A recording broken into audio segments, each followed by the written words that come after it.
zanina kan thungai thlak tu chu hun nung bung sari na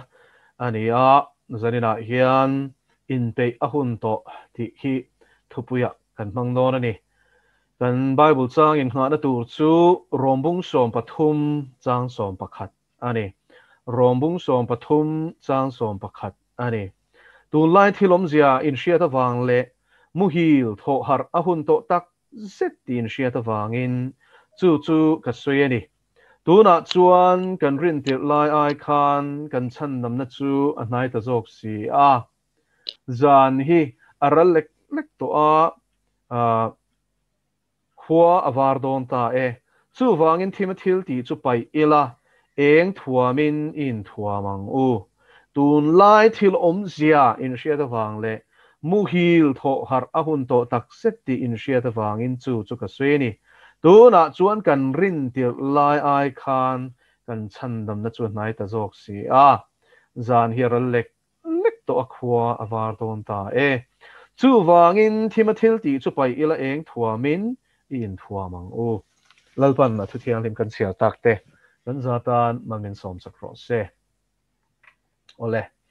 zanina kan thu cha ngai thlak tu ri poi mo le hle dona tun lai thilom zia kan en chuanin pathian hian in warning min pe chan to a tin a in pe lo te tan pon in pe na turin khongai na hun min buat se sak mek ani tun covid lockdown na hi mitam tak chuan ni e kan tuar tak tak te ni tina in hlo fatsopa e zong te tan phei chuan in a boi thlak zia kan hretlang vek ome kan zawa in kan leina ta e he lockdown hi sarkar lampo ena kan that na turata na arwam han ania amaro chu hela hit ka soidu chu he lockdown hi pathianin in pe lo te in pe na turata na hun thamin pe kani ka soinon le dom he covid shi hi a leng awanga lockdown hi pathianin in pe lo te kan in pe the na turin hun tha min pe ni a chan chu mi hring nun phung kan en chuanin a man nun pa ngai hun pa ngai kan nei lai kha chuanin kan man hlelem ema kan buai theu maya sum dong ena sum don na buai puya ni leng leng ten doran nga ka tin ho huna po a an chaw ema thil dang ti pe em lawa so tiang bokin sorkhan ha thokin office an kai zina tul le an zina so tiang chuanin ko shana rongbol te po in rongbol in kan buaya kan man le ema so tiang chuan activity sang niin kan kal kwala kan pheswau suawani tero amaro chu he hun hi pathianin hun nu ngani to wang le mel ma pa setani hian chet a tho to wangin tuna hianin kanin pe a hun to ti hi manang u he covid-19 hi mel ma pa man ruama ni selangin pathianin rem chang min pe ni ti hi ring tu te u i hre thia mang u eng chen nge hun kan le de don kan shelo zanina hian lo harang che muhil tho har hun to ni o tun hi helai muhil ti hi ti samut hil a soina ni lo helai muhil ati chu tharawa langong em tun lai thilom zia laman lo an kharau chatuan na mun tur po la chiang lo te an nun da na po thu tak leng reng lo te mani du dan ta na he hun hi mut mai na na video game khel na mit chak na le ti sa chak na pui tlin na hun tam zok manga lalpa ta na hun pe me lo te tan lalpan thoro har ro ati na ni hallelujah lalpa tu fakin om ro se azza ngai ni vana sate lol entero Peter thon ni bung thum kan sia chuan chang kuana chuan muang en ruwa tangin lalpa chu thutiam konga chuan muang leweti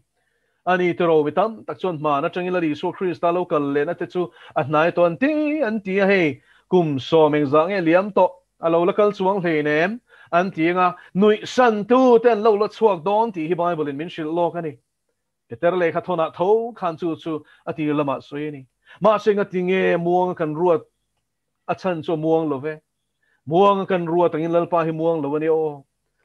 thleng tura hi chu thleng bol zanina hian chumia kan hria tur poimo lutuk ron tar lan ka tumani muan a hun to lo ka unaw te u vu voinia hian hun hung chung chang amo chin chher poimo lutuk chu Israel fa te chunga thil thleng hi ni tak me ni Israel khu hun hung chabi hun shiat thiam na tura ta na chabi poi mo lu tuk ani ti kan shiat angai a chan chu khongai na hun kan ti hi mi tam tak chuan kan hre thiam lo pathian in kan shia a lali suang e in zudate ne na chan dam do chu zudate tanga chuak tura ni ti a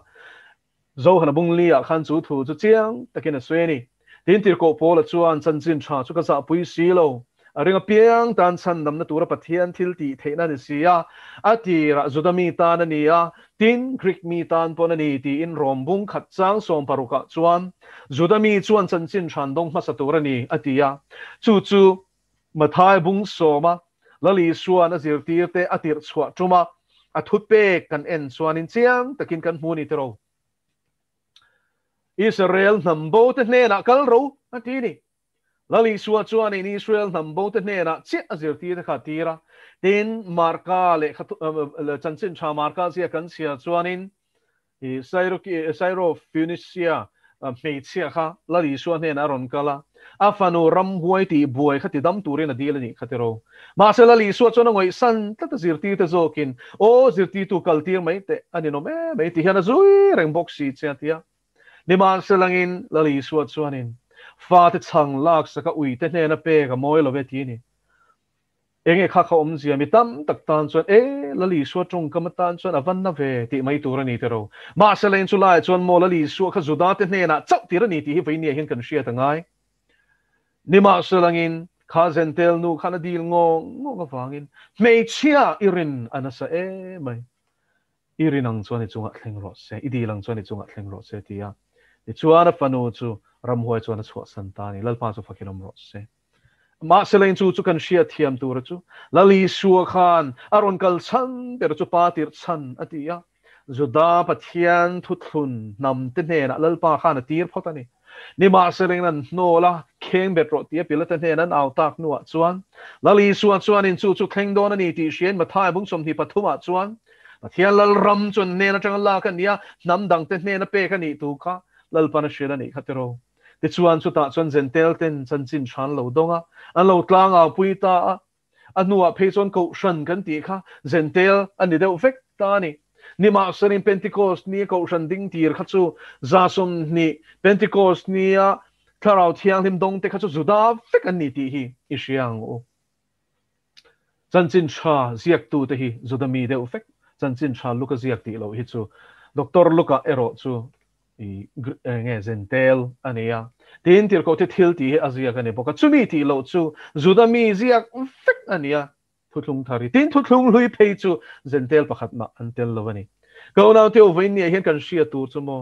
heng zuda te hi pathian hianin ami te ati hi alare lovani replacement theology hi zanina hian adik lovani ti hi chiang takin siang u pathianin zuda ho hi a replace lo re ko shan hian Israel ni na hi alwa lam mi lo ti hi siang o chu rombung som pakhata khan chiang takin tir ko pol chuan aron ziak ta ni khatero zentel ring tu te ne na chuan uang su mo pathian in zar tak tema zar takati chu juda te ni azwa lova anrin lova nga chok a hloi thani chuan nang ni zentel mo olive suak zom chopa om te u azwa big chewi ring su ti in vau khan na pe ni kha voi ni hen kan shia tur chu khongai na hun chu zentel te ne na chanchin tha shil hun hi ni chu ta chuan shirin om ze langa ti chuan zuda te har hun a thleng don ani hun nung she thiam tur chuan he thu hi iman angai zuda te an ron har tran to chuan heu ani to ni kum sang ni chung chu chanchin tha hi an do dal char tin bi takin middle ages a ko shan suak Roman Catholic in nasat taka an soy sak avangin engting ati an soy sak avangin zuda ho hian tun thing Christian zong hi milla huat phani an memory hi mo adai ri lutuk an pile pu te hun lai thil thing hi tui pui sen kan thu te tun thing an lein shila ni o ti chuan chung chuan in shila ti chuan in crusade hun laia Jerusalem synagogue te chu crusaders anti European army hoina sipai ho tena rong taka zuda ho chu an synagogue chuan an khung khoma an nung chung an hal thu te kha an fa ten tu te thleng hian an la shil zer ni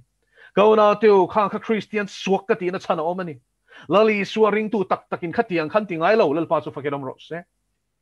Roman Catholic hian ring tu anom lo ka ti na ni lo ni o soi chia min lo nga nge ani lo ni ma sereng khang hun la ya tin pop te re reng kan en hianin an ma ani politics an chan chin be chian phe chona ten nom lu to kani voi ni hian kan shia te re reng hi atam zok chu voi ni hian kan shia tu ra chu tiang chu ani na sat takin chu ko than suak chuan lo be na sata wangin zu da te hian Christian na hian hel top mai ni chân chân trashil an har em na chan chu khang hun laia Christian in ti te in an lo soi sak rap khang lo to ka wang khan an thin lungi chân chân thalama hianin a meng lei the lo ni lali suwa hun laia lali suwa nan chunga chuanin chu mit del na chom don ni ti soi ba ka khan chu kan shia ta ngai bo chu vain tir ko pol po mi ta tang phul hi pang atla khatiro mit ti del tuom khatalom tiro lali suwa Krista Isua hi Yeshua hi an Messiah ani ti hi an chandam tu an shiak thia an beise zol nei ten an soi kha ni ti hi an laman lo an mitala del tlat engwange zentel te chu chandam an om theina turin lalpan kha thena phal tlat o lalpa za ngai ne vana sa em tiro nima salin mo ka unau te u zuda ho hi an har chan to sin Israel rama kwan kum sang khat zakwa somriat bor vela chuanin Christian claim te anomani kut zung changa chiar tham lek an an ti ni chu panga atanga som bor vel hi an ni lek ani amaro chon lo pung tial tel tu na chon mo pathian chau ro pui sela messianic Jews an intia I suwa chu Messiah ni ti pom tu zu da Christian kan tiang chu ke ni chuan hi Israel rama khwanin sing ni le sanga zu to mo le lal pa chu fakiram ro se go na ti on har na salutuk Jonathan Bernis zu da rabbi an yama se piang thara Christian ani to a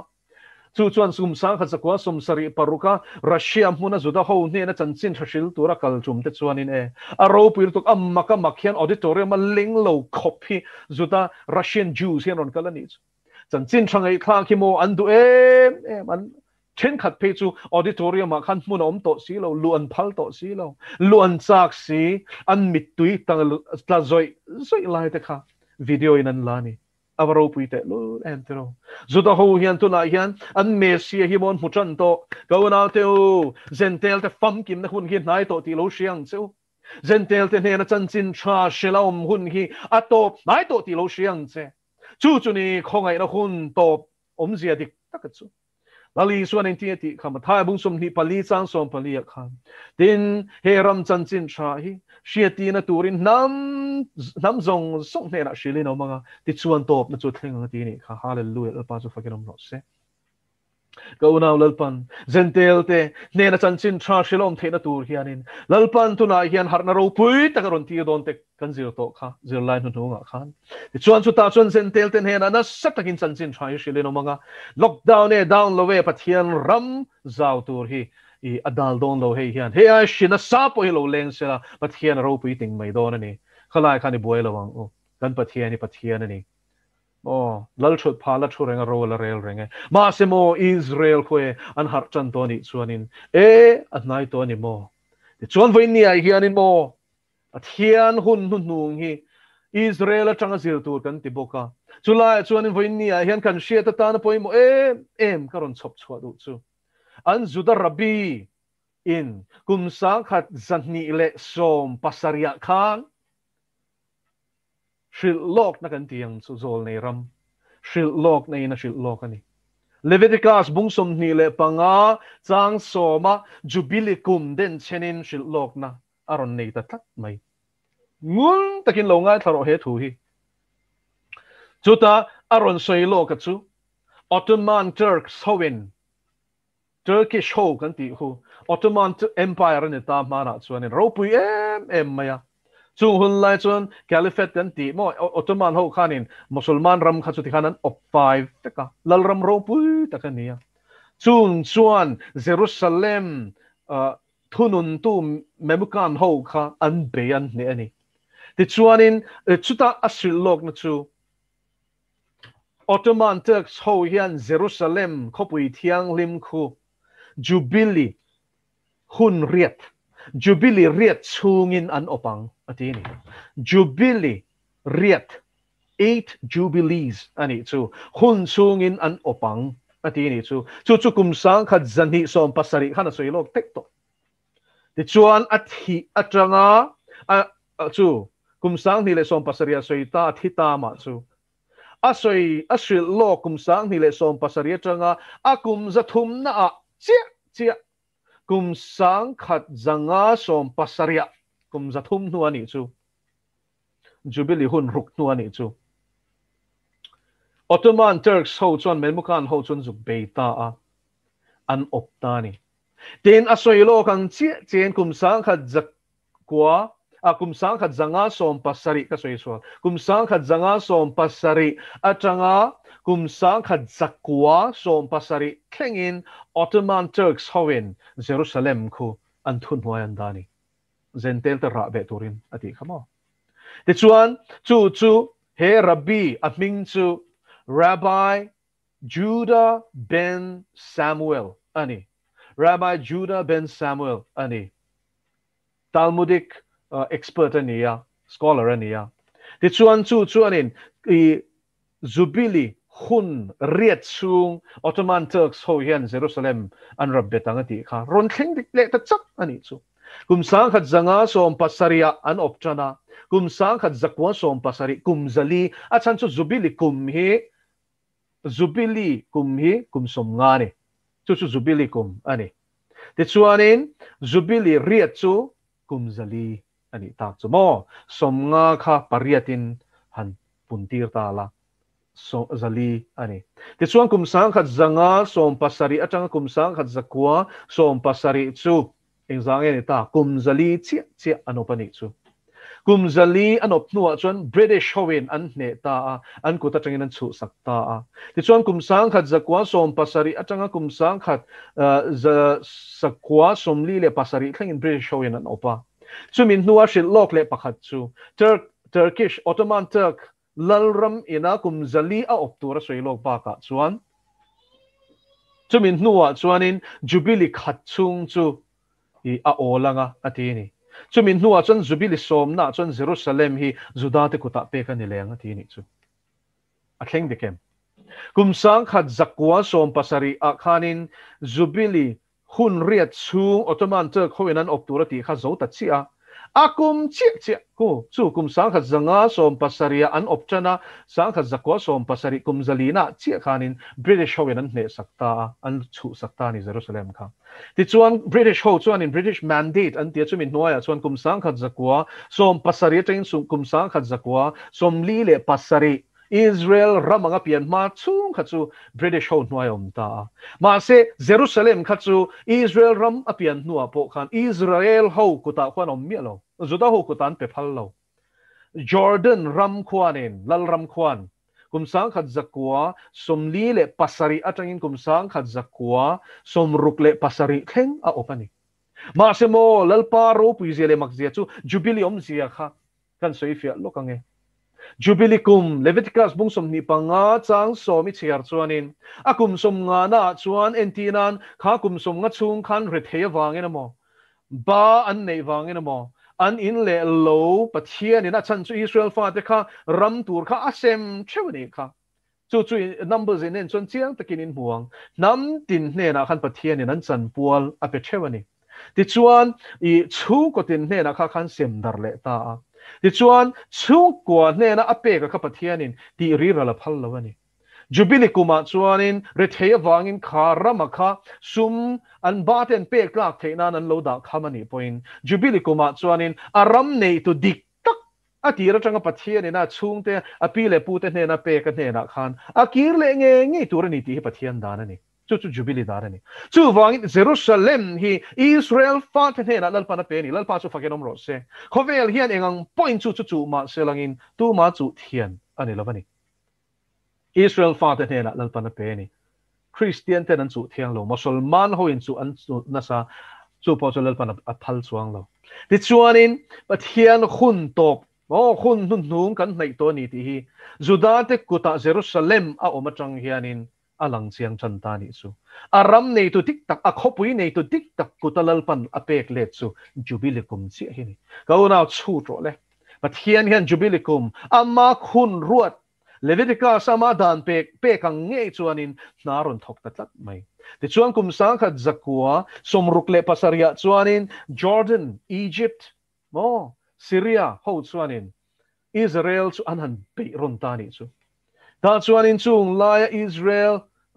sorkha chuanin an beile ta an intelligence an Mossad mangkhanin an tho theinom na lai te khang song khan shefeka 6-day war an tia kum sang khat zakwa somruk pasari khanin Arab ramlian pui Israel ay ral thuam le sipai po nga zok pali an be rona ma semo Israel ram te a area himo Mizoram ay hian te nia te lu tuk chu ram te chuan niruk chungin an ne fai Egyptian Air Force chu an tho thei na tum na muna an da chu an pa ka chu Israel chuan in an jet fighter an tira a tho chua ma khanin an Air Force za som kwa chu an ka chiat sak an bom chiat sak pek mai ni chu tiang chuan in le apo Egypt nen khanin tank warfare ten neya a khang te kha chu YouTube vela hian tamalo en ve meula soi tur tam takau mani mak takin lalpan he nam te thuthung hlui huna po rala do sak china khalalpan tun huna po hian rala do sakani lalpa cha fakenom ro se te chuan kum sang khat zakwa somruk pasaria chuan lalpana jubilikum arwatang chia chuan Jerusalem khopui thiang lem Zion anti chu ka theng hil ai cha chuan ka lei ka danga betro se zoda hoin an lo ti china chu pathian ina pek zudate kuta nge chuan lalpa pathian nge chuan ina pakir le tani lalpa chu fakelom ro se kum sang khat zakwa somruk pasaria chuanin Israeli army chuanin Jordan kuta ta chu Jerusalem achu le tani chu chuan zudate kuta he Jerusalem hi pe kanita ko naw te u enge hi pui mo na shil lokin om reng mi bible a hian Joel abung thum kan siar chuan chang khat tha khalo chiar chang thum na thlengin Juda le Jerusalem katun din le huna chuan ti tlak nei ni olalpan kum sang khat zakwa somli le pariat me ni som palia UN resolution na isa bung som ruk paruk chang riatin ni khata ram apiang them me ati kha apiang do na ti lalpan a soi kha Israel ramanga ron pian non le tura soi lok na ni lalpa chu fakenom ro se chu ron thleng dik tat chata me ni som pali sang khat zakwa somli pariata tu man Israel pianan rin lo huna khan aron piang ta tat me ni chu mole lalpa chu fakelom ro se hallelujah ti chuan nikhat leka ram aron piang ta ni chu mole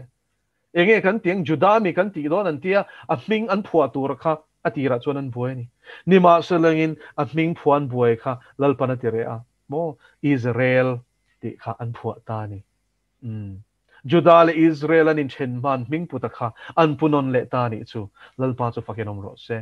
ti chuan kum sang khat zakwa somruk le pasaria lalpan Jerusalem an kuta apek le khan Jerusalem chu tundin enom le ta chu mai chu ni lo ale pek jubilikum chu enge ruksaria khanin somnga hanbel le ta ula kumsang ni som le pasari aronin hertatsi kumsang ni le som pasari eng thilro puing eron thleng pathian ina amiruat Donald Trump chu US president alone tani he pa chung chang toy te ka soidu chu mitam tak chuan pu PCB aksia makha nikuma khanin nassa takin an sir theatero ama chu ka soidu chu he pa hi pathian bel ruatani mitam tak lalpan he hiat tir ni e ama chu I pathian chi mi pon ni lawang ani le ni lo po kan se tak lawa amaro chu athil ti dan tam taka hian pathian du do zong angin ro a rel ani policy chu nei ni ti ro hi chu alang chiang reng ani chung chu a hai thi lo ti hi kan sia tangai he pai pathian bel ruat pathian mi ruat nge ania ti chuan aron lal po hi pathian rim ruat alo ni engatan zudarabi ho chuan mo he Donald Trump hi kura ang chi khanan ngai ni kura chu tunge Persia lal ani kura chu Persia lal ania chu kura chuan nge ti kan ti chuanin Jerusalem mai nilovin Jerusalem kul cheto din tharle turin temple cheto din tharle turin zuta ho khathu pe ni chu chu kuran ne na lal pan thu soi chu Ezra bung khat chang khata hian ti hian aloin zia khani ko na hun takin lo ngai tharo tin he kura chung chang hi Isai bung somli palia apming merin kura pian ma de kum zati khan lal pan Isai ne na khanin ka shiak thi kura lal kura chu o alo kalanga kadu zong alaron ti ang ti ni lal pan kura chung sang hi pathian hian a zol nei te kal tlangin aming merin apian ma kum zani khanin alo soilok tik to ni chu avan ro pui em pero kan pathian thu hi chuan engkim mai hi alo van advance em hun local tour te chu pathian in ma khosanga train alo soilok ani ti hi ava han chiang em pero a chiang ngoi ni chu vain nia hian Ezra bung khat chang khat thla hi kan chiar sakang cheu kura chung chang lal pana soi hi Ezra bung khat chang khata chuan Persia lal kura lal tir kumin zol nei Jeremiah manga alo soi to chulal pan athen kum tir athen kim tir ta a enge zol nei Jeremiah soi chu zol nei Jeremiah chuanin tum ni ngot ale khabu khan shil lok na khan kum som sari ave nuwa chuan an sultan na tangin kum som sari na chuan pathianin Israel fa te chu ram tia ma chon a shoi ki le don ti kha Jeremiah kal tlangin lal pana soi lok ani chu choron thleng dik ta ani tu mangin kura mangin he thupe petur le ram zong songa o enge Jeremiah manga lo soi to chu lal pana thlen kim tir ta he thupe petur le aram zong songa chiar fektura thon suak turin lalpa chuan kura thinlung chu chok thova Persia lal kura chuan heti hian ati hovel ramzong song chu lalpa van pathian chuan mi peta a tin Judai rama Jerusalem chuan a in sak turin thu mi pe ni dai maina pathian hian ama ring mi alo po hi mo ana thok tur hian mang thei ti hi chiang ang o he hun nu nung chung chang kan zir tum hian kan zir masak ber chung khan in shianga Daniela ne na mu mang shil fiana pe ka kha amu manga kha chulal pan Daniela ni lovin ama po ring lo milem bia lal Babylon lal Nebuchadnezzar ne na khana pe de chu hun nu nung chung chang mu manga ni ti po chiang takin kan shia ni tro kan soi fiat na chang khan với nia hian ko nau du tak teu chu pathianin ama ring lo mi po hi a na thok turin adu zong ti turin amang thei tlat kura po hi van pathianin min biati Jerusalem a in chu saturi awahan chiang fek fok em tero chu tiang chia chuanin pathianin kura abiang khanin Donald Trump po aron beta a businessman ania womanizer ania a khang zong zo kha chu kan shia no pui po thak zung zunga a thafam kim mi alo ma selain thafam kim e fam kim lowe lalpan aman ruale a thu thlen dik na na mangani mai lalpa chu fakinom ro se te chuanin kurang mai khan sang mi le som pasari khan Jerusalem chu Israel khopui ber capital apuang tani US President pali in Donald Trump of Mahian election and bailana chan chu Israel mi zudami kan ti ko America rama khuanin 6 million an omani noi somruk an omani chu mo chu vai noi somruk khachuanin vote kha an nei I cha em ta an poi moni chu President reng in an tlon chi ni jota community ko ti chuanin chung an tlon na vel election campaign promise aniang chu min thang tling ani chuan mo politician danang takhan chu ka tiang Jerusalem khu Israel khopuya kan puangang Bible kan en pon an khopui lal Davida hun la changin an khopui lom ti an soya ma seren tu man an tingam lo engen tingam lo na san Arab oil nga ho khu an hlau an sum do na tlak chiat an hlau tu te mo khami an ti lung oil lo chan he ta company nei tu te le a engeng mo he ta an mani campaign poi salut thlengin a khoi boyang khovela boinan chok chuakang ti an hlo wangin an thu tiam an len ngam ngai lo Donald Trump pai ro chon ka ti nga tia mak deuh mai zo he pa hian mo adang zong chu lo da bo tai la ka ti nga ti hi aron len chak border wall ka sa ka siam nga tia ron siam chak chu tiang chuanin thu tiam ron len zel tu ni wang hian America mi pui te po khon an lom em ani pathian man ro kha tiam mi huai sen ta lo kha chuanin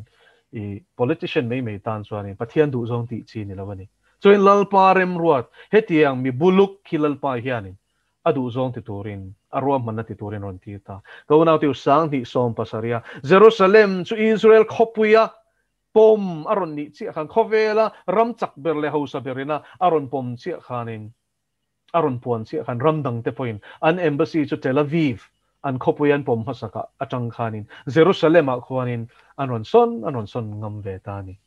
USA in Marfroy chuanin ramdang point hoisen na khanon nei ve ta ni chu du ru reng si tingam si lo ho kha ti khanaron che chhuak ve ta ni voi ni hen ka soi du chu Israel khu pathianin Judah le Jerusalem ka tun din huna chuan ti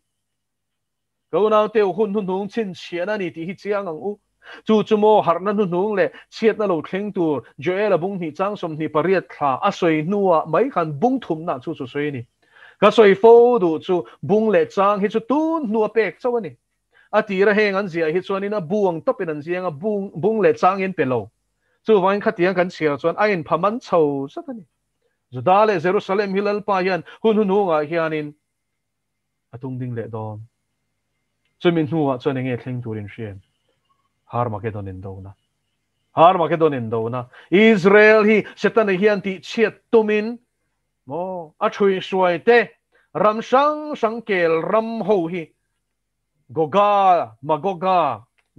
chu ram manilova nakina Ezekiel chungchang I kanzira Ezekiel kanzir chum khan zirlai hi ngun takin lo ngai thawla bung som thum pariat te kan thlen huna chuan chung chu chip chiarin enge goga zia te magoga zia te kan la sei fiang meshak tubal ti te enge khang kha tu garma ti te voinia hian kan shia tur chumo ko naw teu he hun nga hian kan to ani chu wain voinia hian Israel ramathil thleng me khu en ro le tu ti chuanin sang ni le som pariata khan Jerusalem temple an sakna turin amai cha ma kha hlan thiang hlem na hunan mang kum sang ni le som pariat khan khovel ram som sari Israel khwan asomani chu he mai cham hlan na hian ron tel vero u min shiat pui vero an ti ni khovel shiat puin he Jerusalem temple hi sakan tum to ko naw teu khun avatep ter to Jerusalem temple sakna turatan khwan ruam man ne akal mup to ti lo siang che aru alang si lo hian mo Saudi Arabia le heta ramsang te Judah ho sen hedrin te anin rol to ne chunga chuan an keneset khengin an soichan to Jerusalem temple saktur hi in pathian thu kan en chuanin Daniel bungko chang som ni pasari kan ena khan kan chiar ta kha khanin in thoi na le halral thil han ati to pangati ti top tur chuan chan phota ngai lom te ro tu na khwan in thoi na le halral thil han chi Judah ho khan an ti theilo adang chun ti thei vek temple an la nei miao lo ani ti chuan bong no sen chu temple hlan thiang lim na tur ta na dan na nge tang chin bong no sen hlang kha kum sang ni le som paria ta ron piang le ta hlol mai ni chu kum sang ni chung in chu tiang la piang ngai lo an ti ni mak ti ro a hun te ra chin ti kha voin ni hian chin chia na hi mo chi sang mu tu rom ta go now teu I Inpeih em chuan tun lai thilom sia lut leng enge he covid hi ni chena pathian ina min in buat sei na tur hun min pek ang zong in ka soya ma se kong dang in ka soi le don tu na hian ngun takin lo ngai tharo hei hi khovel alang si lo wa sarkar Illuminati ina setanal ram din tur an malak na ni ti lo siang che chiang takin chu lo shero chu sakol lal ram pian na tur tan chuan khovel ram zong song hi an thun huaya da hi an tum na reng to kum sang ni le pakhat September ni som pakhata Twin Towers anti World Trade Towers anti sum don na mun pui New York khopui om terrorist howena I tho the na an thi chil ta ka kha sim ta rup pa mi sang ni chuang sang ni zasari ina an nun nan chan na kha setan ne na in thoi na ni tin shem chu ti zong in khovel in kan ngai to ngai lo ma se mo khang kha an lo plan lok fek ani le khoyange a evidence khoyange fin fiana zong nge tu chung po chumo dollar bill an chuta hian enga mote a khe hian kha video pathian be pakhatena bot sei khain lo ento chuan in hri thia manga dollar somnga za khamin not chawa khanin twin tower akan laite khang zong song kha khedan te a oma chu tianga khe chon alang ani chu thiam takin dollar a nge hian until tum hian puang zar zel mo amak lo to an lau lo re reng to ana ama te chon illuminati hi tu vak main kan shle nem tu na chuanin no pang te te pon an she to a ma na te chuanin setana bezinga po illuminati she hi chu tlen te sin ma se tu na chuanin kan shetlang lon to achan chu setani hian hun nei tlem to ti sia ta wang to na te he alal ram din na tur hian pathian hun ruat te ti dang lam tum hian thei to pin chana la to ti lo siang se din Donald Trump po atlin thelo na tura Joe Biden atlin the na tura ma lak na chan voin alal pan kain buat sai lai min sia ti thu ta ni chu Jerusalem temple hian sak chuan achan chu Donald Trump po hi ai nam hoi ti hi lo shero he temple sak na tura tan hian arukin na satakin chana lak pui ni chu wang chu sak ani chuan a huna top don ti a sia hlau lut tok hi dan atum bokani thil chi sang helai hian angle sang atang en tu a omani ti chuan in thoi na om che chu nge setan an he na in thoi na ni mishing sang ni le zasari thi khati palani lo a ma tang to an lo plan lo kani tin he hi shero twin towers kha concrete ringot ani lo wa reinforced steel ani chunga skeleton kha tin I nge aeroplane fuel hi kerosene an tiang hi ni thir khatiang steel kha atitiwi ek theilo zuk deng po ni seleng khatiang ron chim thamup tur khanin I khatiang nge jet fuel ringot khana te thelo khatiang kha chu wangin demolition experts ho chuan aron chim dan thati khan ngil takin aron chim thlapup ani toro building an ti chim lai in lo en chinem demolition expert om je chu building ti chiat na konga mi thiam ten ni chung chuan in he ta thir a chunga thir kha a nuan soidana chuanin a tuiral ani khatiang ati tuiral thei tur explosive wat thiam tu chuan I mi them thiam chung chuang ni angai explosive lama khan ti chuan chu aron chim khatam mu mai ni engen thil tum setana ne rain thoina sakol lal ram pian na turata na bulchan na ani to na te win ni hian heng hi kan man angai ta ring tu te hian ti chuan heng covid ron leng tu te po hi sang khat zakwa som kwa pakwa khan mo an lo buat sai te to he coronavirus tunan an the dar covid-19 kan ti hi thil tharan ni leinem anin puat sa na salom tuna Fauci an ti hin shem he pa hian mo he coronavirus biological weapon ani ti lo siang chu indo na ral thuam ani hi o indo na hi silai ringot nuclear bomb ringot ani lo biological weapon shi manga indo na hi tam tak chuan kan shelo Iraq le Iran indo na khanin nasa takinan mga Iraq khan Iran be na mga Iran khan ti khan anin be ton ani chemical weapons den tia biological weapons te shim rak thak tak the dar thei tu ral thuam an nei ni chu sang khan zakwa som kwa pakwa tang khanin Fauci te ho hian an lo din chana taxpayer money mo NIH National Institute of Health poisa 191 billion lo chin siam billion chu bill pakwani atamani o billion chu bill pakwani million sang khatani billion za somkwa pakhat US poisa hi hetiang ral thom siam nan hian lo pang to ni chu a company khatiang chui tur an rot nge na an ho to pai na sui ni wei ni hian ka shil du chu heng zong sung hi plan lok fek ani setanal ram pian na tur tan hian hi buat sei na ma khosang atangin local to mi pui mi mirena nun pa ngai taka hun kan man huaw line an ni chon loin puat cha mi mai ti chuanin tunan thil tum chumo mi tlem ten mi tam jok chunga ro rel an tum tin a bak zong chu lo an ti chu ti hlum an tum ani chu wangin a biological weapon chu coronavirus hi tuna ko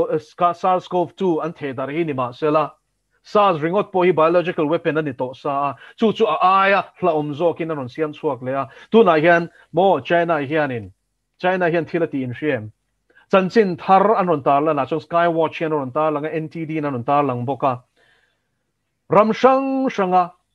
nu rai puarte le khatiang kha an DNA sample hi an lo deal chi na ni chu chuan form om veka an pe ma seleng mak teu me chu an nuan hria chhuat tak chu khoi ange kal China a lab a kal enga tan nge China mi pui him si a genetic enga mo big chi ang zonga trai dar tur shi biological weapon thar siaman tum ti kha voina CBN News a Gordon Chang hetiang chung chang na sa taka chui tu mi thiam hian arun soi ni chu kauna teu vin ni hian until tum hi rap thak khop mai tuna coronavirus ithlawa ni chuanin nakin anon ti tur phe chu achi ang zonga be tur mi ngo te that tur mi hang te that tur enga mo big that lo tura chu wangin genetics mo DNA khan la a chu tiang DNA chok be tur biological weapon nat na shik siam chop tuna mi poi siam chop ani hi HIV te chi sang I lak khom atanga hybrid an siam ani nature a khatiang coronavirus om lo shim chu tiang chu tuna hianin an siam chuak le mek atini chu Gordon Chang a chuan go now te u hun nu nga kanom ta shi reng en nai lawang che ti tu pathian hi rin a hun ta Inpeih in chung ko in damem chan nam na longa hian in chuang kim to em in chung ko khan thara mit del an la omem chong trai sakro tun hi chong trai hun ani hi om mai hun lo TVN mai hun lo ka u now enga mo mai boi pui hun lo tu na hian nang le chung te hi chan nam na longa lut ro u an ka soi war thiam lo nakina khwa tlai don